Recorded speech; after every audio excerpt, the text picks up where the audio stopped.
Hi everyone, YouTube channel అందరికీ నమస్కారము.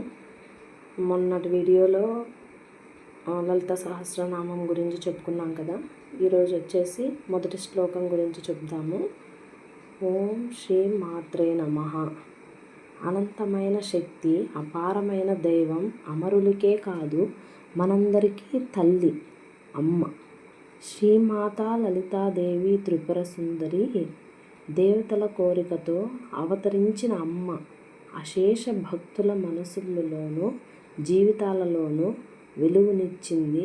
అలాంటి అమ్మవారికి అంకితమైనది ఈ లలితా సహస్రనామం. సాధారణంగా లలితా సహస్రనామం చదువుకునే దానికంటే ఇలా అర్థం తెలుసుకొని చదువుకుంటే ఆ అనుభూతి, ఆనందం వేరేగా ఉంటుంది. అమ్మ యొక్క 1000 నామాలు 181 శ్లోకాలుగా విభజించారు. అందులో మొదటి శ్లోకానికి, ఆ శ్లోకాలలో ఉన్న నామాలకి అర్థం తెలుసుకుందాం. అర్థాన్ని తెలుసుకునే ముందు ఎన్ని నామాలు ఉన్నాయి, ఎలా విభజించాలి అనేది తెలుసుకుందాం. మొదటి శ్లోకం. శ్రీమాత, శ్రీ మహారాజ్ఞి, శ్రీ మత్సింహాసనేశ్వరి, చిదగ్ని కుండ సంభూత, దేవకార్య సముద్యుత. ఇంకోసారి చెప్తామా. మొదటి శ్లోకం. శ్రీమాత, శ్రీ మహారాజ్ఞి, శ్రీ మత్సింహాసనేశ్వరి, చిదగ్ని కుండ సంభూత, దేవకార్య సముద్యత. అంటే ఈ శ్లోకంలో 5 నామాలు ఉన్నాయి. అవేమిటంటే శ్రీమాత ఒకటవ శ్లోకంలో ఉన్నటువంటి మొదటి నామం అన్నమాట శ్రీమాత. రెండవ నామం శ్రీ మహారాజ్ఞి.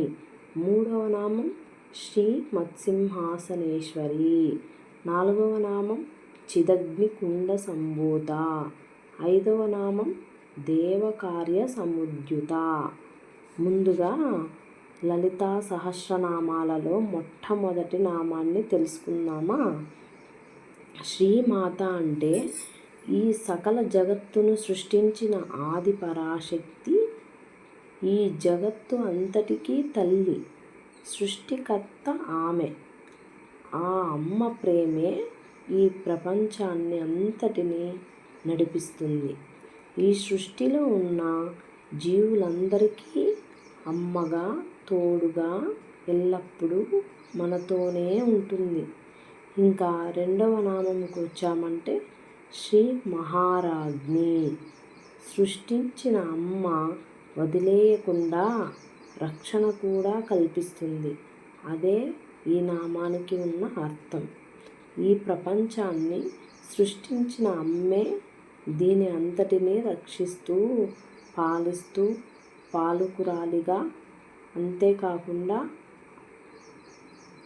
అందరి దేవతలపై ఆవిర్భావం కలిగిన మహారాణి శ్రీ మహారాజ్ఞి.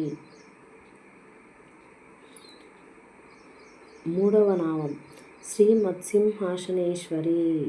అంటే శ్రీచక్రంపై, సింహాసనంపై కూర్చున్న ఆది పరాశక్తి. ఆ శ్రీచక్రమే అమ్మ యొక్క సింహాసనం. అక్కడే ఉంటూ అమ్మ ఈ ప్రపంచాన్ని అంతటినీ కాపాడుతుంది. ఆ సింహాసనం చుట్టూ దేవతలు, గంధర్వులు నమస్కరిస్తూ ఉంటారు. తర్వాతి 4వ నామం చిదగ్ని కుండ సంభూత.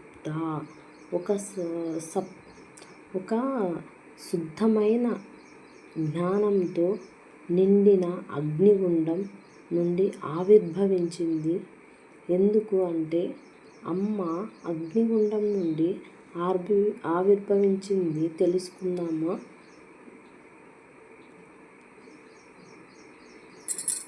మిగతా నామాలకి అర్థం వివరంగా ఉంటుందన్నమాట. ప్రస్తుతం నా నామం గురించి తెలుసుకుందాం. ఒక జ్ఞానం అంటే అగ్ని నుండి ఉద్భవించిన రూపం. పరమసత్యమైన అమ్మ రూపం అంటే అమ్మ ఒక మనిషిలా కాకుండా మనిషిలా జన్మించలేదన్నమాట. అక్కడ అమ్మ ఆవిర్భావం అనేది ఎలా జరిగిందంటే పరిపూర్ణమైన జ్ఞానంతో, చైతన్యంతో, దివ్య తేజస్సుతో అన్నీ కలిసి ఒక శక్తి రూపంలో అమ్మ అగ్ని నుండి ఉద్భవించిందన్నమాట. దేవకార్య సముద్యుత 5వ నామం.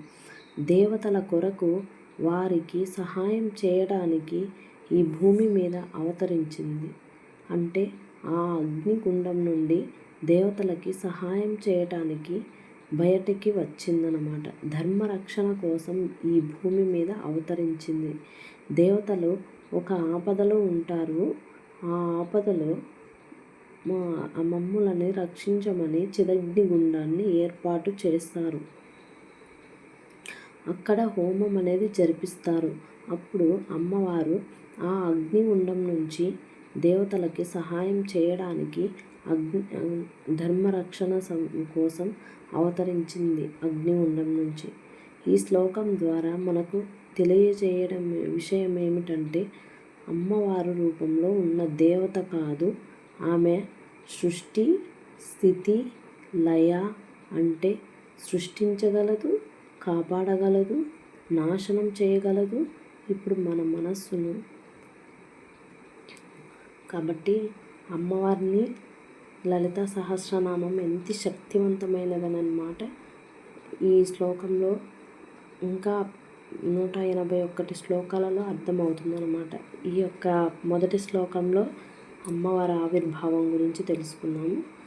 ఇంకొకసారి ఇప్పుడు మన మనస్సుని మౌనంగా చేసుకొని కూర్చున్న అమ్మవారి రూపాన్ని మన మనస్సులో, హృదయంలో నింపుకొని ఈ శ్లోకాన్ని గుర్తు చేసుకుందాం. సకల సృష్టిని సృష్టించిన అమ్మ అత్యున్నత రాజాదిరాజిగా, ఒక మహాశక్తిగా శ్రీచక్రం పైన వెలిసిందమ్మ. ఓకే, నెక్స్ట్ వీడియోలో సకల లోకాల రక్షణార్థం ధర్మస్థాపనకై జ్ఞానం అనే అగ్నిగుండం నుంచి ఉద్భవించింది. ఈ శ్లోకం ద్వారా అమ్మవారిని ఆవిర్భావం తెలుసుకున్నాం కదా. తర్వాతి శ్లోకంలో అమ్మ ఉద్భవించిన అమ్మ అపురూపమైన సౌందర్యాన్ని ఎలా ఉద్భవించింది, ఏ విధంగా ఉంది తెలుసుకుందాం. ఈ అనుభవాన్ని ఇంకొక నలుగురితో పంచుకుందాం. ఓం శ్రీ మాత్రే నమః.